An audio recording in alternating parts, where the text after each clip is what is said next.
Bakit nga ba walang party tuwing Semana Santa? May dahilan yan at hindi lang dahil bawal ang karaoke. Ang Semana Santa o Holy Week ay ang isang buong linggo na paggugunita ng mga Katoliko sa huling linggo ng buhay ni Jesus. So mula Palm Sunday hanggang Easter Sunday, lahat yan may kwento. Palm Sunday, pumasok si Jesus sa Jerusalem. Monday, Thursday, huling hapunan. Good Friday, ipinako siya sa krus. Black Saturday, katahimikan at pagluluksa. Easter Sunday, muling pagkabuhay. Kaya kung mapapansin mo, maraming nagsisimba, nagpepenitensya at may mga hindi naliligo sa dagat o kagaya kong nananahimik na lang sa bahay. May mga sabi-sabi pa nga na kapag daw naligo ka ng Biyernes Santo, baka daw mapilay o malunod. Pero totoo ba yun? Tradition lang yun. Wala yung scientific proof.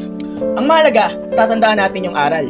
Pag-ibig, sakripisyo, at pag-asa. Di naman ito tungkol sa bawal eh. Tungkol to sa pagbabalik loob. So kung iniisip mong boring ang Semana Santa, baka kailangan mo lang talaga balik ka ng kwento. Ano pang hinihintay mo? Like, follow, at comment mo na ang mga Semana Santa memories